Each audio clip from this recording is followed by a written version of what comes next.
आपको लगेगा नहीं कि क्या हुआ, मैं कहां भ्रष्ट हुआ, ऐसी जगह खड़े हो जाओगे कि जान भी नहीं पाओगे कि मैं कहां चढ़ रहा था। दोबारा उत्साह भी नहीं आ पाएगा।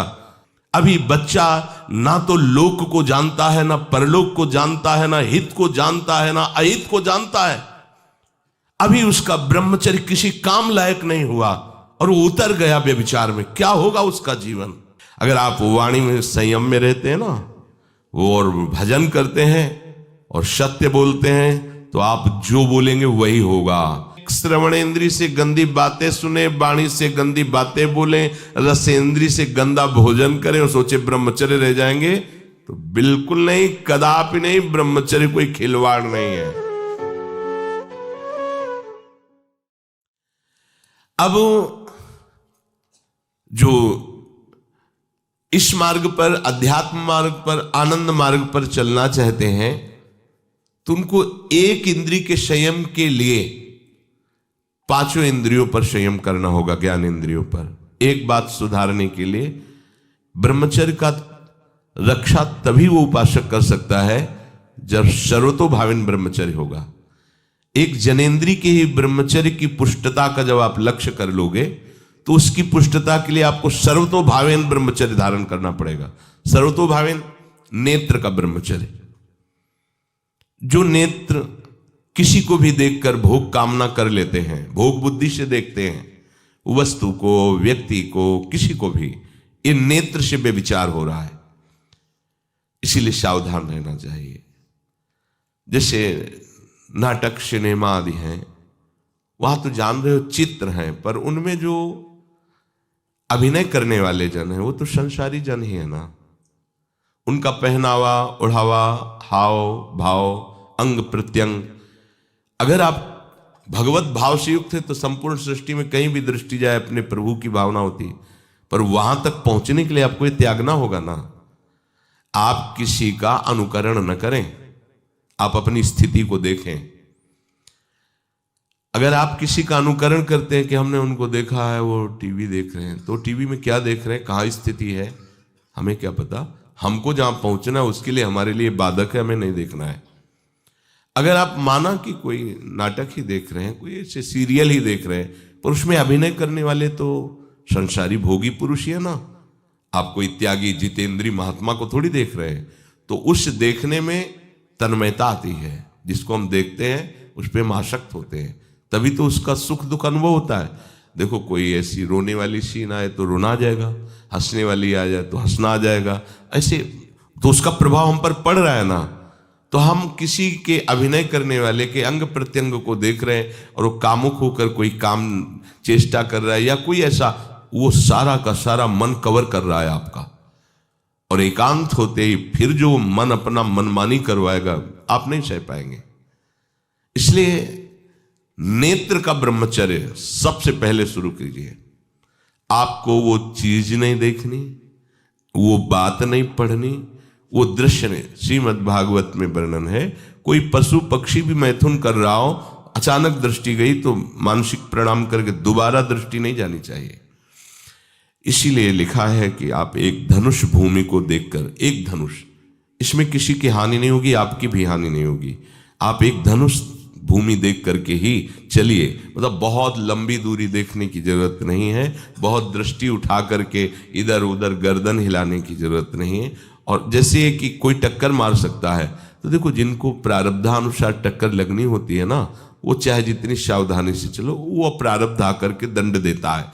अन्यथा सीम की चाप सके को तासु, बड़ रखवार रमापति जासु।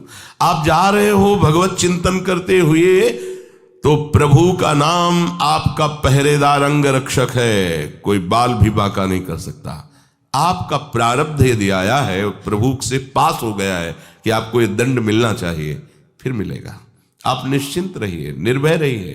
प्रभु का जो विधान है वो मंगल करने वाला है।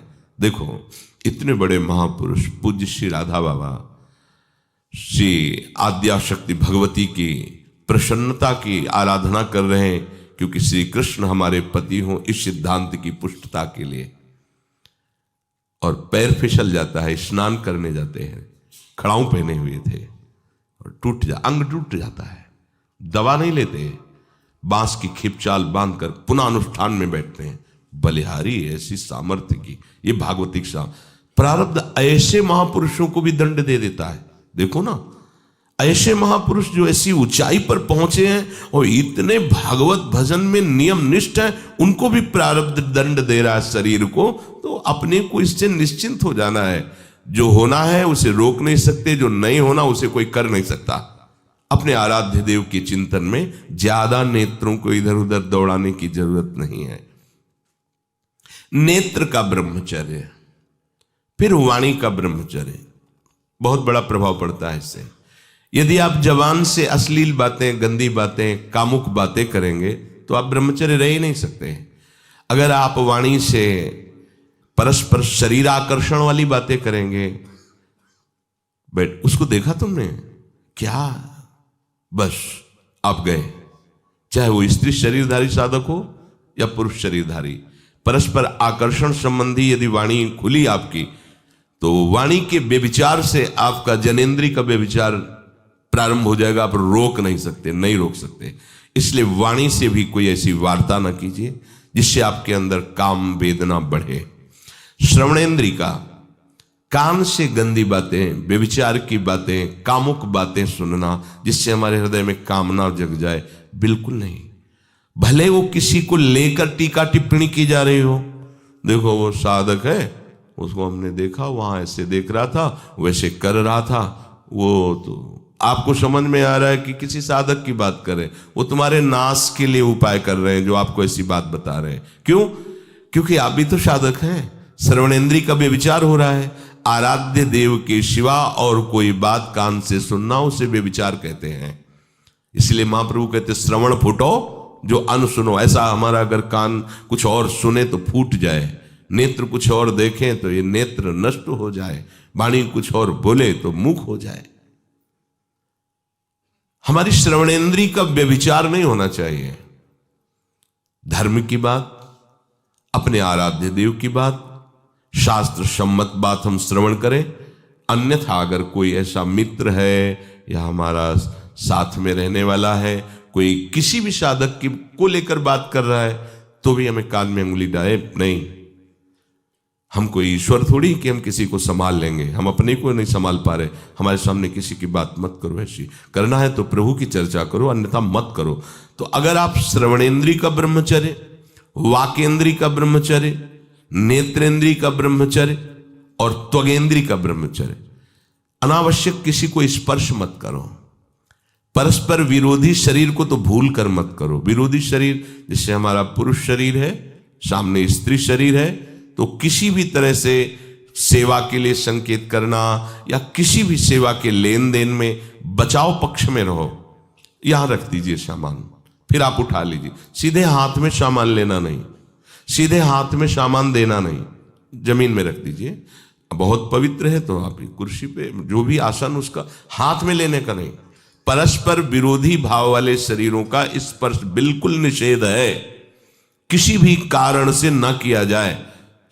मान लीजिएगा ये बहुत मतलब आवश्यक है, यदि आप इसमें चूक कर गए तो धीरे धीरे आप फिसल के वहीं खड़े हो जाएंगे जहां से चढ़ना मुश्किल है। किसी भी साधिका को, किसी भी साधक को परस्पर लेन देन हाथ में नहीं करना चाहिए। मानो हमारी बात, आपको माला देनी, चौकी पे विराजमान करो, हम उठा लेंगे। हमें कोई सामग्री, ये सामान रखिए, आप उठा लीजिएगा।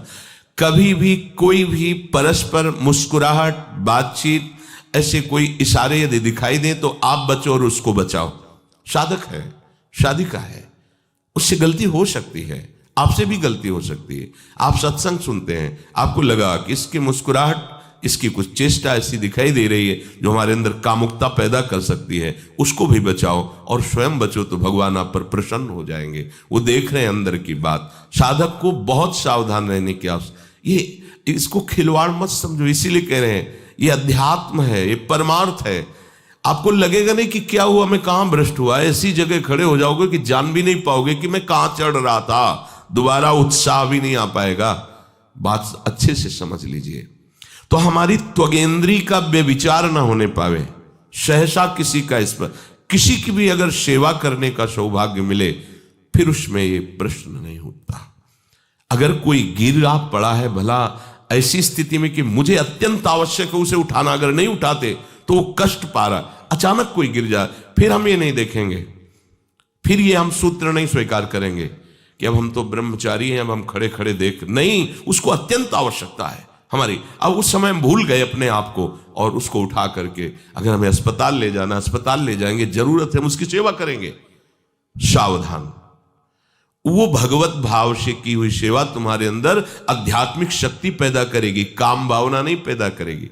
हमारी माँ बीमार हो और हमें उसे पता चला कि शौच कर दिया है, हमें शौचाना पड़े, हमें उसका मल धोना पड़े, तो क्या हमें काम जागृत हो जाएगा? क्या मेरी माँ है, हमारी बुद्धि कभी ऐसी नहीं होगी। आपका पिता है, आप लड़की हो, कोई दूसरा रह नहीं गया और वो बीमार है, आपको ऐसी क्या काम जागृत हो जाएगा? क्या अगर ऐसी सेवा में काम जागृत होता तो कोई नर्स ही अस्पताल में नहीं होती। हर सेवा उसको करनी होती है, नर्स को, चाहे वो स्त्री शरीर हो चाहे पुरुष शरीर हो, परस्पर विरोधी शरीरों की सेवा, पर कहीं काम थोड़ी जागृत होता है, क्योंकि उसको अपने सेवा धर्म से मतलब है। तो ये सेवा के समय इस सूत्र को न देखा जाए, पर ध्यान रखें, अत्यंत आवश्यक जहां आपके सिवा नहीं हो सकता, वहां अगर हमें ऐसा अवसर मिलता है कि सेवा उसे हो सकती है तो हम पहले उसे प्रेरित करेंगे। और अगर ऐसा है कि अब कोई नहीं है, फिर हमारा परम धर्म जागृत हो जाता है परहित का। अगर हमारा कोई निंदा भी करे, कोई शरीर की भी हानि हो जाए, अब हम परवाह नहीं करते। परहित सरिस धर्म नहीं भाई, इससे बड़ा कोई धर्म नहीं है। पर ध्यान रखें, भगवान को साक्षी करके ये उस समय की बात है जहां बिल्कुल कोई अब गुंजाइश नहीं रह गई है। त्वगेंद्री को ऐसे सहसा किसी आप पुरुष शरीरधारी पुरुष को भी सहसा इससे आप में शक्ति जागृत होगी। यदि आप वाणी को मौन रखते हैं और भगवान नाम जप करते हैं और सत्य बोलते हैं, तो आप जब कभी जो कुछ भी बोलेंगे वैसा ही सत्य होगा। गांधारी जी ने कोई तप नहीं किया था, जब सुना कि मेरा ब्याह धृतराष्ट्र से हो रहा है जो बाह्य नेत्र रहित है, उसी समय पट्टी बांध ली कि जब मेरा पति संसार को नहीं देख सकता तो मैं भी संसार को नहीं देखूं, जब मेरा पति मेरे रूप को नहीं देख सकता तो मैं भी किसी के रूप को नहीं देख, पट्टी बांध ली थी। जब महाभारत का युद्ध चल रहा था, बड़े बड़े वीरों को मार गिराया जा रहा था, गांधारी ने दुर्योधन से कहा, सुन, मुझे पता है कि भीम की गदा को तू झेल नहीं पाएगा, क्योंकि सबसे बड़ी बात भगवान का वरद हस्त उनके ऊपर है। दूसरी बात, वो पवन पुत्र है, वो जब अपने आवेश में आ जाएगा तो तेरी सामर्थ्य नहीं कि उसकी गदा के प्रहार को तू सह सके, पर मैं तुझे शक्ति प्रदान करूंगी। मैं एक पतिव्रता हूं, आज तक कभी पति का वरण करने के बाद कुछ देखा नहीं है। मैं अपने नेत्रों की पट्टी खोलूंगी, तू नग्न होकर मेरे सामने आ जाना। मेरी दृष्टि पड़ते ही वज्र का शरीर तेरा हो जाएगा, किसी के सामर्थ्य नहीं कि तेरे उस अंगों को तोड़ सके। भगवान सब कुछ जानने वाले हैं। भगवान भक्त पक्षपाती होते, भगवान का स्वभाव भक्त का पक्षपात लेना होता है। वो अपने महल से कॉरिडोर से जा रहा था गांधारी जी के पास, भगवान आ गए झट से, तो तुरंत उसने हाथ ऐसे लगा लिया, मुझे शर्म आनी चाहिए यार, तो हस्तिनापुर के सम्राट पद पर अभिषिक्त होने के लिए तैयारी कर रहा है, नंगे घूम रहा है गली में। उसने कहा, गली में नहीं, मां के सामने जा रहा है। अरे कोई बच्चा है, ऐसे जाया जाता है मां के सामने? उसने कहा, मां ने कहा है कि हम पट्टी खोलकर तुम्हें देख लेंगे तो तुम्हारा शरीर वज्र का, चलो माना, मां की आज्ञा का पालन करो, थोड़ा इन अंगों को तो ढक लो, तुम तो बड़े हो, कोई बच्चे थोड़ी मां के सामने ऐसे चले जाओगे, ढकना चाहिए तुम्हें। वापस कर दिया। वो यहां ऐसे पत्तों से ढका, वस्त्र नहीं पहना, मां की आज्ञा, ऐसे पत्ते से ऐसे कमर से ऐसे ढक लिया, पीछे आगे ऐसे। गांधारी जी ने पट्टी खोली और जे ही देखा पूरा शरीर वज्र का। तो ये क्या किया तूने, कमर में क्यों बांध लिया? बोले शर्म लगती थी। कैसे आपके? बोले यहीं से मारा जाएगा, भीम की गदा का प्रहार तेरी इसी जंघा और कमर को तोड़ देगा, तेरी मृत्यु। मान गई, प्रभु के विधान के आगे किसी का बल काम नहीं करता। गांधारी, ये केवल आंख में पट्टी बांधने की सामर्थ्य थी कि मेरा पति यदि अंधा है तो मैं भी किसी रूप को नहीं देखूंगी। अगर आप वाणी में संयम में रहते हैं ना, वो और भजन करते हैं और सत्य बोलते हैं, तो आप जो बोलेंगे वही होगा। पर ऐसा कुछ अनर्थ वो बोलता ही नहीं, क्योंकि ऐसा संयमी जान जाता है कि इन सब का फल भगवत प्राप्ति है, किसी को कष्ट देना नहीं है। एक एक इंद्री का जब आप ब्रह्मचर्य संयम करोगे तब आपका वीर संयम होगा। ध्यान रखना, आप नेत्रेंद्री से गंदे चित्र देखें, श्रवणेंद्री से गंदी बातें सुने, वाणी से गंदी बातें बोलें, रसेंद्री से गंदा भोजन करें और सोचे ब्रह्मचर्य रह जाएंगे, तो बिल्कुल नहीं, कदापि नहीं। ब्रह्मचर्य कोई खिलवाड़ नहीं है। जो ये तो हुआ इंद्रियों का, फिर आता है अंतःकरण का ब्रह्मचर्य। हमारा मन काम की तरफ तभी जाता है जब उसको निज सुख नहीं मिलता।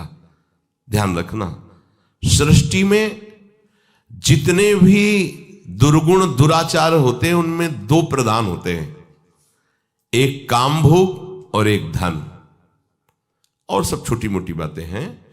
प्रायः जितने भी हिंसा होंगी, जितनी भी भयानक घटनाएं होंगी, भयानक युद्ध होगा, उन दो में अंतर्गत ही होगा, दो के अंतर्गत ही होगा। या उसका कहीं ना कहीं काम से संबंध, स्त्री संबंध से या धन संबंध से है। चाहे जो भी घटना हो उसको देख लेना, प्रधानता दो में ही होगा, कंचन और कामिनी। कीर्ति में कीर्तिवान तो कोई बिरले ही होते हैं, तो वो तो बहुत आगे की बातें हैं। पर प्रायः जितने भी युद्ध हैं, जितनी भी हिंसा है, जितना भी भयानक कुकृत्य है, इन दो में ही होता है। उपासक को ये बात समझनी चाहिए, मन को समझाना चाहिए, सच्ची मानी। मतलब वाणी में शब्द नहीं होता इन बातों को बताने का, यदि कहीं मन को समझाना चाहिए। देखो, अपने लोग उपासक हैं,